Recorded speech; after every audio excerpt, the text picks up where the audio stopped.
This week on Hazardous Materials, Harley Quinn hits a Harleyversary, Thor trips on the ending, and Maestro and MODOK do America. Warning. The following podcast is utter nonsense and may cause agoraphobia, kleptomania, insomnia, and oppositional defiance disorder. We are required by law to provide you with this disclaimer for hazardous materials.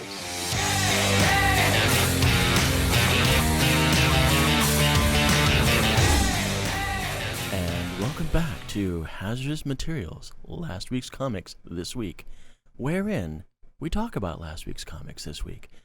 My name is Casey Johnson. With me as always. And I'm Robert Siegel. I'm just kidding, Gonzalez. We're not that fancy yet. No, we're not that fancy. One of these days we'll be able to bore the crap out of you over Empyre talking about comic books. It's not today. But we are going to bore the crap out of you talking about some death metal. So this is actually the best issue of this run so far. This is the Dark Knight Death Metal Guidebook. Which I thought was going to be like a who's who, and I was let down. There's some who's pages in there, but they mostly just inform me of dumb things like Batmaid shaved his head and's got a pentagram seared into the side, and I'm like, okay, Mr. Edgy. And yeah, okay, I'm thrilled about that. Batomet, the Cthulhu Batman, and I'm just like, I don't care. At this point, they're just trolling their readers. Yeah, it's just nonsense. But anyways, so the opening story is nonsense. It's another Snyder, Tynan, and Williamson joint with some admittedly nice Doug Monk art, where it's like, here's how this all came to be. And my thought was, this seems like stuff that probably should have been covered in the main book and not just shuttled off into a spin-off one-shot. But here we are. Yeah. So yeah, basically the Justice League went to go have their brouhaha with Perpetua at the end of Snyder's Justice League. That name. And while they were doing that, the Dark Knights invaded Earth and like killed all the heroes, and the Justice League came back and got their ass kicked by Dark Knight specifically picked to take them out. This killed me. So killed me like they killed the Justice League. It shows. So their Batman to take out Martian Manhunter is just a Firefly Batman. Like he's got Firefly's jetpack and flamethrower. That's me. Then John Stewart's just a Sinestro Corps Batman, and I'm like, is that really enough for John Stewart? Like just a rank and file Sinestro Corps guy? Like that's weak. That's lazy. But the best part is for Hot Girl, they just have a Batman who has bat wings.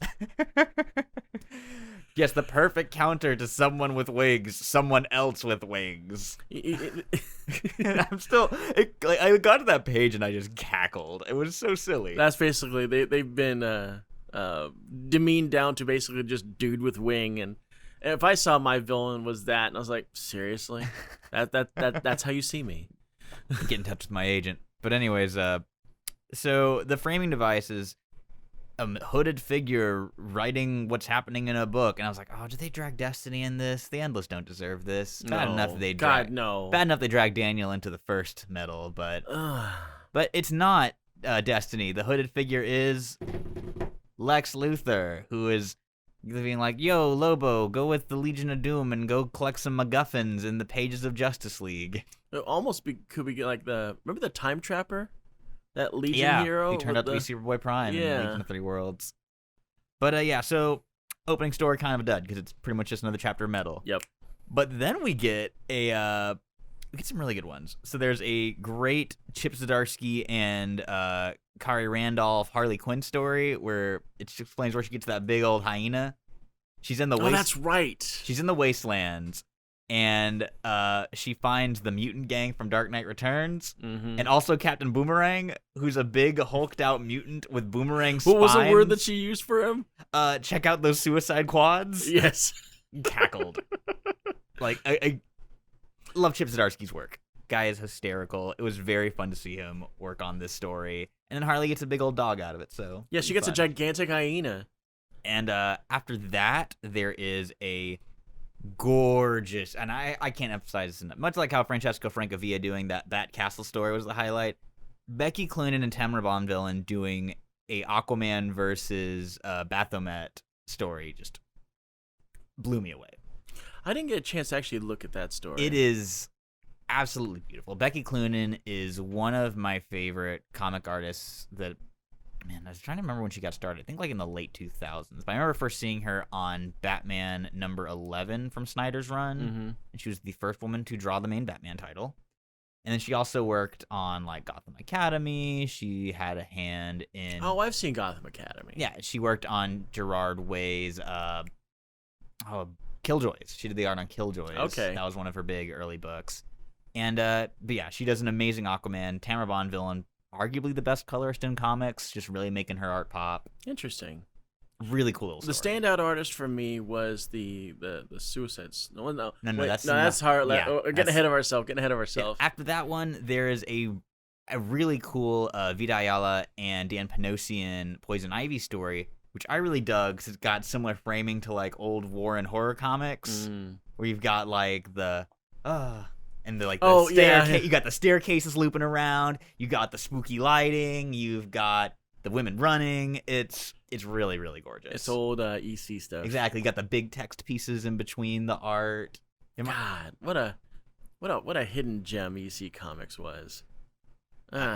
Always fun stuff.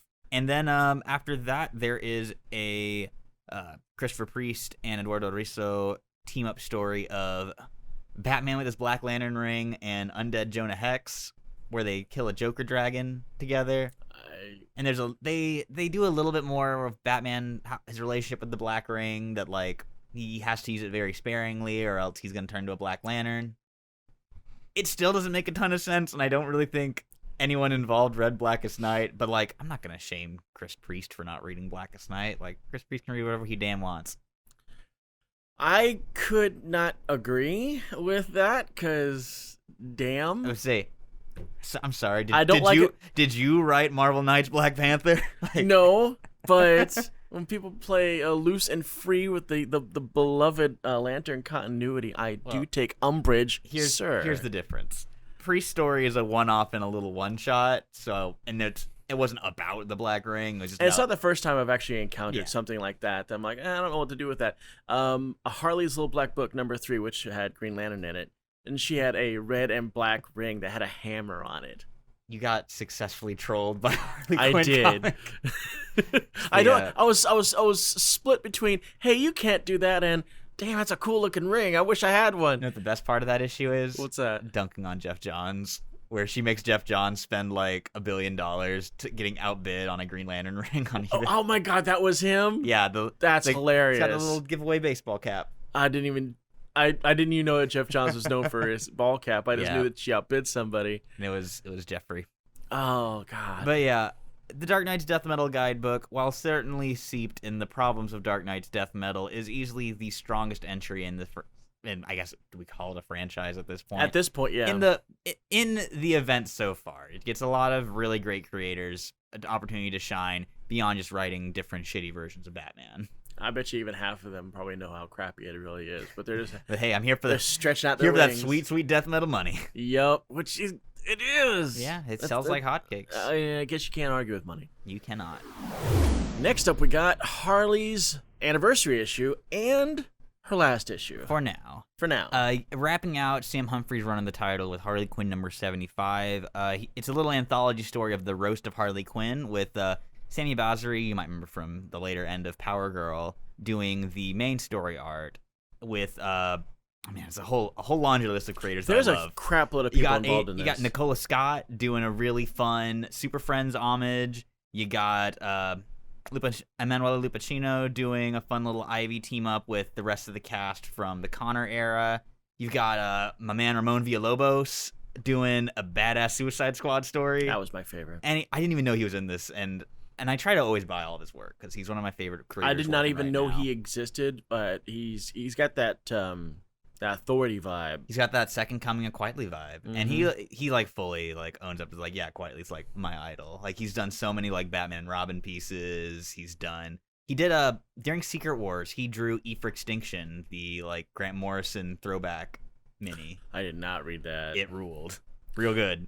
And I wasn't familiar with Ngozi Uzaku before, but they draw the like flashback to Harley as a teen or as a kid. That really stylized. That one was really good. That really was really sweet. And then also have Joe Canones wrapping up these, and Riley Rosma doing the secondary story, which we'll get to.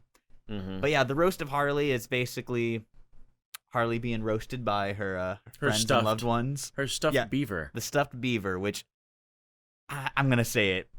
That joke was not funny the first time, and it has never been funny since, despite Connor and Palmiotti's attempts with it. They have really pumped the gas on the whole rotting stuffed beaver head thing. I mean, hell, they even brought it up in It was on the movie. It was in the movie. Yeah. But that was the right amount. It was one quick joke, and then they moved on. It was just basically a one take on, what the hell is that?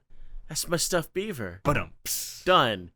Yeah, the comic did not do that. But anyways, yeah, the beaver is emceeing the event, and so you have a different artist drawing everyone's story. Nicola Scott does the Trinity story. We've already ran through all the creatives, but yeah, I want to highlight the Ramon Villalobos Suicide Squad one. All right, let's do it. That one rocked. Basically, I liked it a lot. it's a goofy story where they have to go save the president, but they just wind up killing everyone in the White House, and Waller becomes president. Yeah, because that's what you do. Harley Leroy Jenkins in, and it's a great action sequence.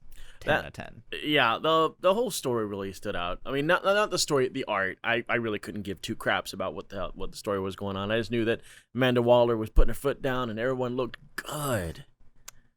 Gnarly as hell. I really hope Ramon gets an ongoing in the near future, because his talent's too good to just be like in little anthologies here and there. You know, with the fact that Authority is now owned by DC, I would not be sad if they put him on that. I would love to see him draw and Authority. give it. I remember the Authority coined the term for comic books, widescreen. And I was like, yes. Yeah, that's the look. And also, Joe Canone's little Batman the Animated Series style bit with Harley teaming up with Man-Bat Harley. And I gotta highlight this. He did the little design for a Harley Quinn the Animated Series in the style of Batman the Animated Series logo. Mm-hmm. Amazing little piece of design. I did like that. I did like the fact that it looked like she was coming to terms with her old self in that one. Yeah. Yeah, because she had a little cap on, a little swath of blonde hair sticking out of it, but she was hugging it out with the Paul Dini Harley Quinn from way back in what was it? What was the name of that story that she came out in? Mad Love? Yeah. So after Harley's intense personal therapy session with herself, we get as promised on the cover, a tie into Joker War, a story I don't care about. And mostly it's involving Punchline slitting Harley's throat and leaving her to die, while Harley hallucinates and goes through like a little life flashing before your eyes thing. And stitches up her own neck. Yeah, it's badass. Riley Rosmo does the art. And you heard me be like, I love Riley Rosmo, but I wish he'd do books I like. 'Cause he keeps getting tied into death metal tie-ins. Yeah. This rocked. Yeah. It's her. There's so many good page layouts as she's going through her memories and fighting off goons. And then, yeah, like you said, stitches her own damn neck back up. Harley got a little hardcore. I think that what they were trying to do is they wrapping up Harley Quinn. So you're getting rid of the high comedy, high concept, slightly out of continuity book. Now you're bringing Harley Quinn back into what's left, which is the Batman continuity. It definitely felt like if you want for more adventures of Harley Quinn, see Batman 97. Exactly. But they were also letting you know, hey, listen, now that we've got her, she's going to be a grounded character. She's not going to be this nitwit that's just, running around like a Looney Tunes character. But also, I really liked how this story seemed to hammer home something that I've been thinking, which is that Punchline ain't going to stick around. I don't think that Punchline's long for this world. They're, I really hope. Man, I hope Harley kills her.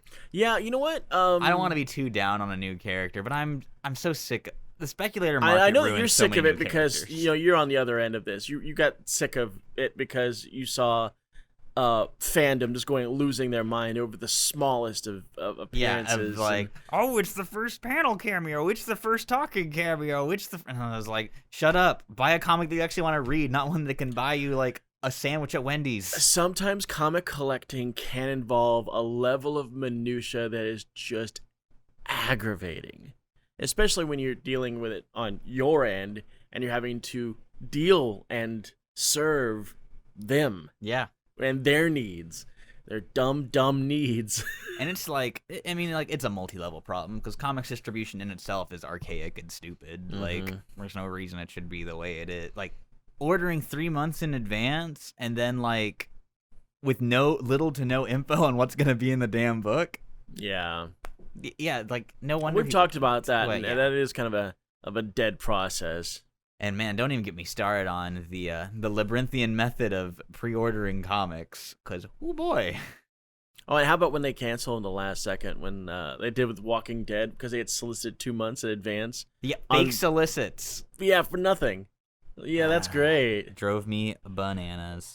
Especially because like Walking Dead sales were slowing down, so we weren't ordering a ton of Walking Dead 193, and then suddenly everyone and their cat wants one. It's like, should have been reading Walking Dead the whole time, and then we would have been ordering more than enough for everyone. True.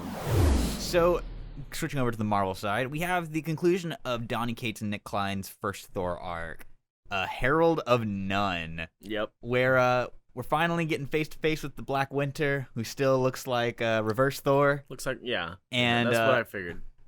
So in this one, Thor kills Galactus? For what? Out of nowhere?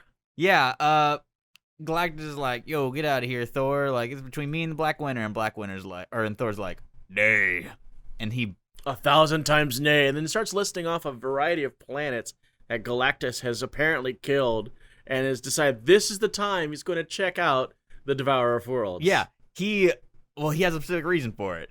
Because if he blows up Galactus, combined with his god power, it's going to be enough to take out the Black Winter. And it does. Yeah, it does. But the Black Winter does sprinkle in a little snowflake there to be black like, snowflake. Here's how you're going to die, Thor. Yeah. And then of course, we get the fan art. Before that, so the framing device for this one is Silver Surfer surfing in from another Donny Cates comic, Silver Surfer Black. And he's still black. Yep, he's like, yo, hey, what's up, Thor? You seem pretty messed up. What's going on? What happened to my friend? His hat's and is your gate now. Yeah. Got a hat for a door. And he's like, things got real messed up, and then I saw I'm gonna die. And Surfer's like, how are you gonna die, Thor? And well, I'll tell you.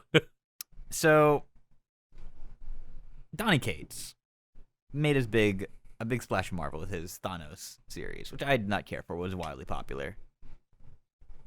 Here he's diving back to that well. We've got Thanos holding Mjolnir with the Infinity Gems in it, while also wielding the All Black from Thor. So getting that null connection. And in the background, you got the Marvel Zombies. It's a lot. It's a fan art. It's a lot.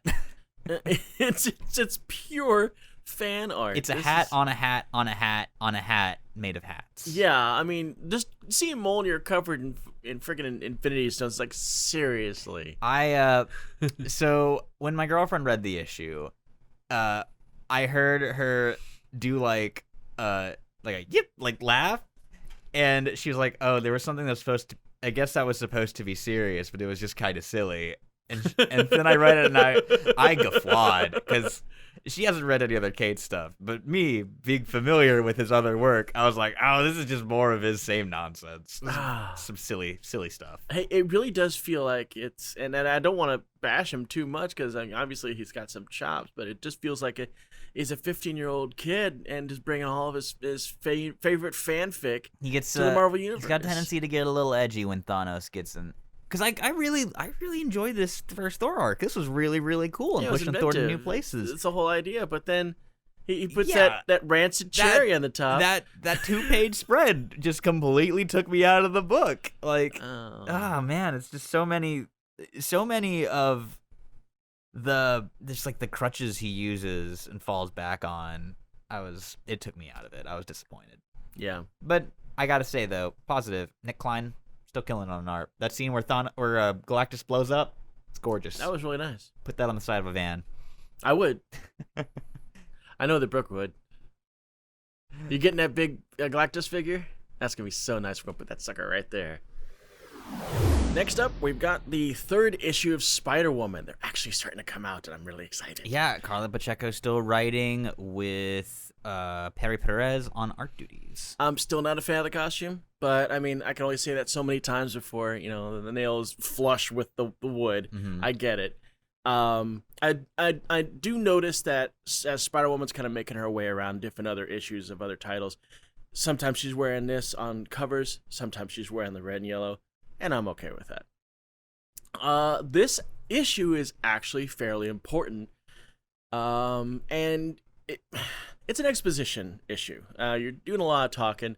A few dinosaurs show up for fun, but largely it's a lot of getting to know you, getting to know all I did see the nice little you. scene of Roger and Jerry, her boyfriend and child, running around on a farm. Wow. Yes. Little baby Jerry who got the Spider-Woman powers is zapping chickens. That was cute. Yeah, that actually came from, it's like, oh, well, where's your baby? It's like, oh, I sent him to a farm. With the same kind of intonation that you would tell a child, oh, no, your puppy's not dead. I sent it to a farm. Oh, no. And also the next page, they're at a farm. So that was a joke payoff. That's a good joke payoff. Good bit. So the main part about this whole thing is that Spider-Woman was with her employer, Michael Marchand. Got it written down here and everything. Got the cheat sheet. And they're on a plane, and she's finally getting to know Rebecca, who is the daughter who's inflicted with the same thing that she's inflicted with, and they're, I guess, finally getting to know each other. And I actually didn't know this reading this, but the character is actually like a teenager. I thought it was like a 10-year-old girl, but she wasn't talking a whole lot, so I really didn't know. But she's a teenager. Not really important. Later on, we get dinosaurs. Dinosaurs attack because, anytime a superhero is in a plane, it's not landing. That's just the way it is. That's the way Blackbirds don't even have landing gear anymore. They just have crash pads. It's like JoJo. Can't get them on a plane. No, you can't do that. So dinosaurs end up attacking this thing, and they crash. And Spider-Woman's fighting all the dinosaurs and everything. And then something interesting happens. Marchand fires a venom bolt that looks exactly like hers. And I'm like, what's that nonsense? And I'm thinking, okay, what are we talking? This is like a time travel thing, and this is Jerry from the future, and he's back Cable style. And it's like, maybe that's what's going on. And from out of the woods comes an older lady riding a dinosaur, the same way I guess Jar Jar Binks was riding those little weird things from the Phantom Menace. And voila, Spider-Woman's mother is alive, and Michael is her brother. Who has her powers. And that's why Rebecca has the same sickness. She's Spider-Woman's niece. And that's the sting of this. That's the sting. Sting. The end of the book is yet another rewrite, or I guess an add-on at this point, of Spider-Woman's origins. I'm okay with that. I'm okay with Mystery Brother showing up. That's okay, as long as he doesn't take over and I'm like Super Spider-Man because I've got solid powers. Yeah, better than when Wonder Woman's brother showed up and was promptly forgotten. Yeah. So that's what's going on with this. I guess they're gonna have a whole family reunion thing, and I feel like the brother may not be long for this world, to coin a phrase. As comic siblings go, the odds are not in his favor. Yeah, because number one, and this is just the way comics are, unfortunately. When you got a male character who's got powers, and you introduce another character who's female who has powers, okay, let's give her a cutesy little name, and then that's what happens, and she's a sidekick. It doesn't happen reverse that often. You don't usually have a female character and then introduce a male character who has the same powers without fear of this new character taking over this identity of thing. Yeah, I'm struggling to think of any I've never seen it ever happen. I mean, there's Black Cat and Kitten from the Golden Age, but that's about it. So I just think that there's really no room for him. He's got to get depowered, or I highly doubt he'll be become a named superhero. I think he'll just be like a scienceman who happens to have powers if he survives. That's a big old if. Yeah. Ain't no way that guy is surviving this arc. I'll tell you that much. I don't think he is either. Because you gotta make that little girl an orphan. You gotta have Jess take her in. Yeah. The way of the world. It's Jess has made no hint or mystery about the fact that she considers her dad to be evil. Mm-hmm. And okay, Jess's dad was a loving parent, but he was using her as a science experiment. He was in fact a Hydra Man, right? Yeah, he was a Hydra Man. But so in a way, so was his wife. So now we've got Jess's mom, who is just as culpable about the whole thing as he was. Mm-hmm. She introduced the Wundagore widow in the whole situation, really. So I'm wondering how that's going to iron out. I guess we'll have to see in the pages of Spider-Woman. Number 4. Now, Pause. we're not done because we got more Spider-Woman stuff to talk about because That's possible right. movie being directed by Olivia Wilde. And like Booksmart's a real damn good movie. Her direction was amazing for a debut director. So yeah, I'm a big fan of Olivia Wilde. I've loved her in House, and of course I loved her in Tron because I'm a total Tron freak. I don't know how that translates to her director abilities. Watch Booksmart. Really good comedy she did a couple years ago. Or was it I think last I year? actually did see that. A lot of fun. Oh, okay. I didn't know she did that. Yeah, it's her directorial debut. I actually just watched that recently. It's a great movie. I'm hoping that she avoids the trope of trying to make this her own, because I find that people that try to make this their own on a comic book thing create a character that really has no real reflection on the comic book source. I'm gonna hit you as the heartbreaker right now. Hydra ain't gonna be in this movie. Well, I know Sony that. production. I can live without Hydra. I mean, you can have the whole experiment that creates Spider-Woman without Hydra being involved at all. I don't know, man. I want the uniform. I know you hate the uniform. It's a terrible costume. I love this uniform. It's atrocious. It's It's a bottom fiver. Whatever. No, it's not a bottom fiver. My brain immediately was like, just filled my head with the worst costumes. Like, oh, that was mean. No, I mean, you gotta get past anger, the screamer, to get past the real good stuff.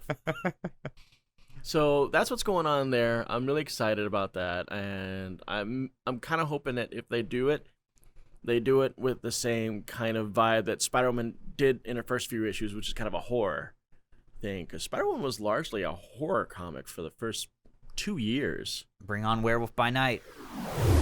So now we've got the Maestro Origin limited series written by Peter David. Reuniting Peter David with Dale Keown on interiors for once. And I don't know how they're going to get this book out on a monthly basis. That's because Herman Peralta is doing the bulk of the art duties. Dale Keown does the opening sequence. But yeah, I was kind of on the fence with picking it up. I was like, do I need a Maestro Origin? Like, I think I got the gist of what the guy's about. But then I saw this badass Joe Bennett variant cover homaging the great Steranko Hulk cover for Super Special #1, and I was like, gotta grab it. I'm a sucker for a good homage cover. And the book itself wound up being really fun. Yeah. So Dale Keown illustrates the kind of fantasy land that Hulk is in. It's a Professor-era Hulk back in the Peter David swing of things. Mm-hmm. And he's in a simulation, and he wakes up in an AIM basement somewhere. It's suddenly drawn by Herman Peralta. And starts off with probably the next great bromance book of the 2020s. So MODOK is like, I kept all of the Gamma people down here because the Earth had a nuclear war, and I didn't want to see Gamma freaks get more powerful. And MODOK, as always, explains his initials stand for Mental Organism Designed Only for Killing, and Hulk responds with, Hulk has unusually large kidneys. Which is probably true. And he's like, well, I could have gone with Knuckles. It would have been better. It's a great little comedy bit. Peter David in full form here. Basically, the lead up to Future Imperfect is that during a supervillain fight with superheroes, the humans just nuked each other, and everyone's dead. Yeah, because that's all it really takes is one wrong nuke in the wrong place. So MODOK and AIM were chilling below decks to go back up, and Hulk's like, nah, MODOK, you and me, we're gonna hard traveling heroes this. We're gonna go across America. But first I'm gonna turn the Hollywood sign into a Hulk sign. Because that's what you do. I really thought he was gonna turn those AIM guys into a thick paste. Well, he's like, we're gonna get the arc from because he's starting off like he's still pretty much like the Professor, like tank top wearing, ponytail tied back. Oh yeah. Good old handsome Gary Frank Hulk. So he's aged a few years, and it's clearly into the future because MODOK is like 100 and MODOK's something. old as balls. And he's totally okay with being killed. Yeah. He's like, hey, if you're going to kill me, do it now because Kill me. These AIM guys I've got aren't even smart enough to fix me. Yeah, he outlived every genius who could possibly repair MODOK. This was a really fun debut issue, and it sucked me in to get the rest of the mini. So, mission accomplished, Peter David. I wonder if he's really going to go the full 9 yards and show you how he gets his trophy room. I hope so, because, man, that's was a 4-page spread of that trophy room. That trophy room was a house of horrors. Gorgeous, amazing work from George. Like, it's classic George Perez cramming everything and the kitchen sink into a piece of art. I remember there being a damaged Silver Surfer board, Captain A's shield ripped, Wolverine's skeleton. Yeah, the symbiote hanging off the ceiling. Yeah. My favorite part, though, is the hollowed out Sentinel head that is holding the remains of the Thing, and it's just like a pile of rocks. Jeez. Also, the float of levitation hanging on itself. Very fun. Yes. Obviously, we're gonna have to throw that image up here and kind of let you know what we're talking about. One of the all-time great comic pages. It's just a great spread because it's just all you are is pointing around, going, "God, I wonder how that happened." Look at that. Or at least we're gonna get to see Maestro throw down with Hercules. So. Oh yeah. That should be fun. And for this week's X-Men coverage, we start off with Empyre X-Men #4 by Jonathan Hickman and Jorge Molina. This wraps up their Empyre tie-ins, which turned out much more X-centric than Empyre-centric, which was a nice change. Yeah, it really wasn't focusing too much on that one. It was just kind of wrapping up what Scarlet Witch tried to do to make things good. Yeah. So after kind of making a mess of things with the zombies of Genosha, Doctor Strange is like, "All right, I'll help you undo this spell," and they do what they're gonna do, and he's like, "All right, the spell should wear off in 30 days," and then it shows that all of this happened at the 29-day mark of the countdown. Yeah, which delightful. One of the things I really enjoyed about this, and it was actually rather touching. It was really, really touching. Was Explodey Boy live talking to zombie Explodey Boy. Part of their plan is they send they find Explodey Boy on Krakoa and like, "Hey, go talk to your dead self and get him to help us out." Yeah, because I mean, how do you sort this out? Because the way the Krakoan mutants come back, they're regrown in completely new bodies. Yeah. So what happens when you've got the zombie of the original and the brand new one? They're really the same person. And then I actually felt myself putting myself in the mind of the zombie, looking at my other self, having accomplished all these things that I hadn't done, and it's like, well, how was it? And I was like, it was pretty awesome. I've always wanted to do that. It was really sweet. It was really sweet, and it really came down to it, and I completely understood the mindset of zombie Explodey Boy, because at that point he's like, I'm going to live on in some way, and I think it's now my time to do my thing, which is what he does. Yep, he does his thing. He kills the big plant monster with an assist from Beast creating another biological weapon. Someone stop this war criminal! Good lord, man! First he does it in the fictional country with all the plant monsters, and now he's doing it here. Beast is he's a one-man pesticide. I really think that the time is coming for Beast. We're just gonna start calling him Roundup. Like we'll call him Dark Beast. Dark Beast. Dark Beast. Darkest Beast. Darkest Beast. That's gonna be his name from now on in this show, is Darkest Beast. There's a really fun little monologue from him, which of course I had to read in Kelsey Grammer's voice in my head.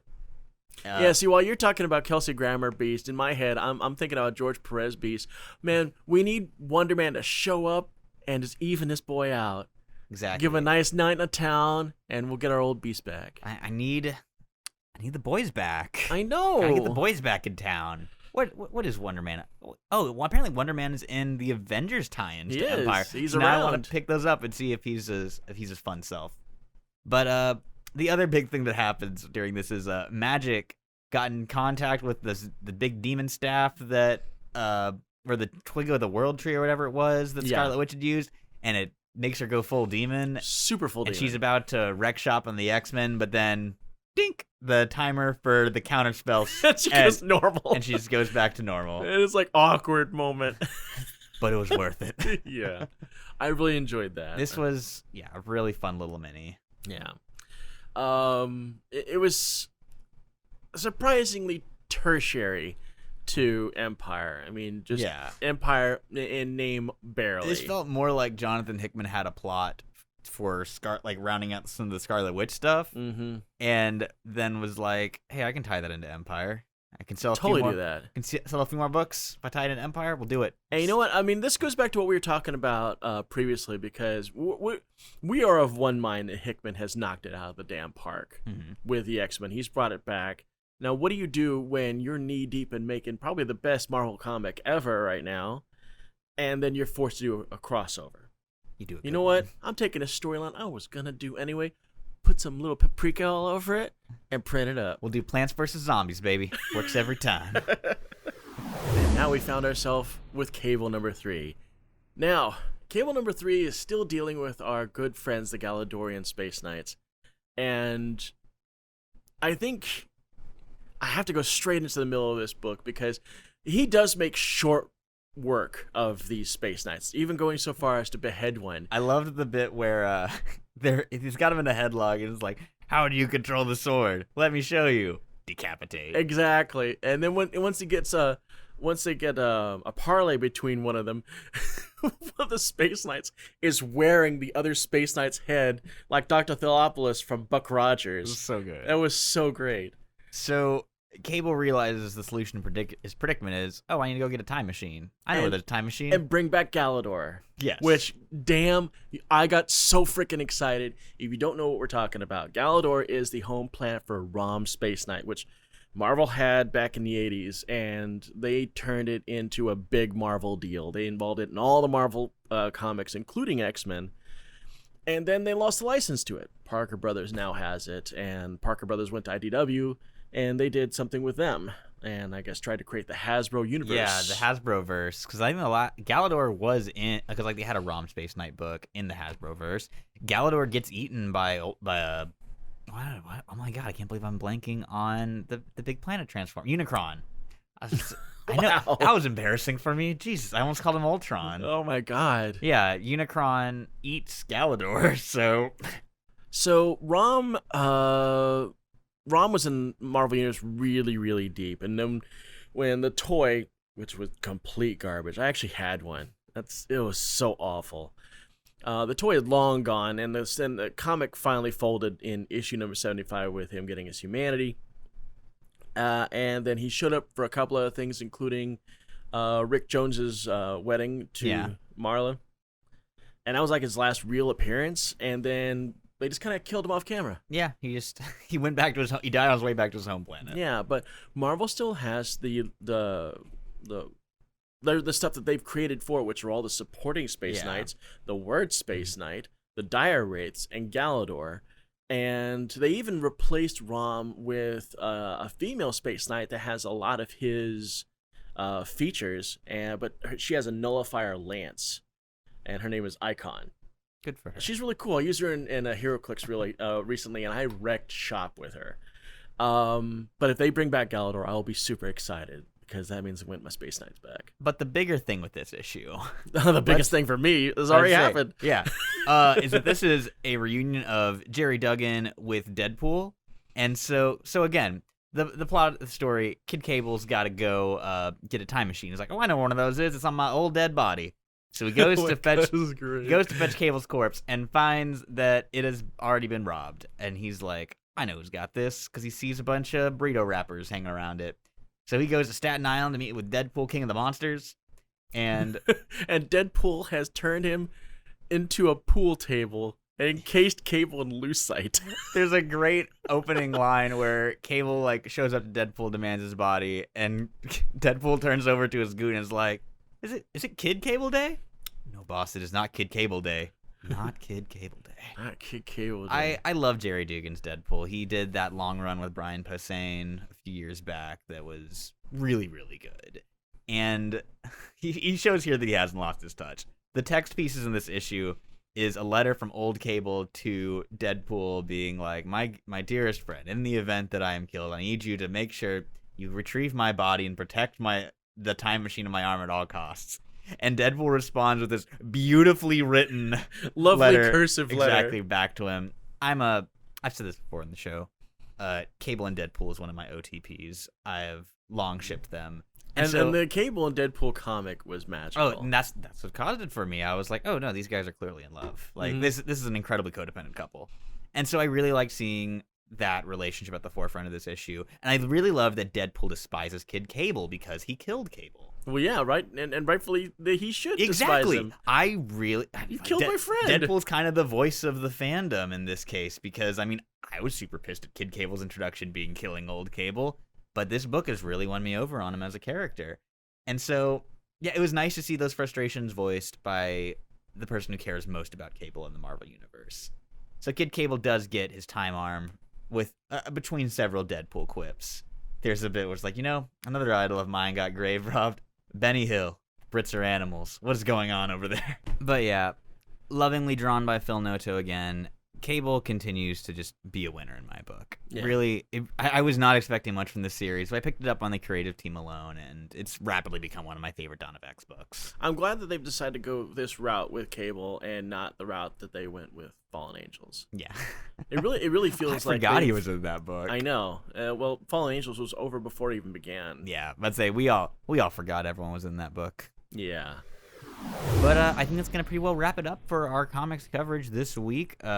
Give us a like. Give us a subscribe. Hit the bell. Other things YouTubers say. And check out our various social media links down below. You like the episode, leave us a comment. Didn't like the episode, leave us a comment anyway. You like our shorter format? Because we are trying to go for something a bit more bite-sized with our stuff. We're going for a trimmer slimmer. We're burning off that quarantine weight. Yep. And if there's any titles you want us to look at, let us know. I'm always happy to take some recommendations. And I think with that, wraps it up. See you guys next week.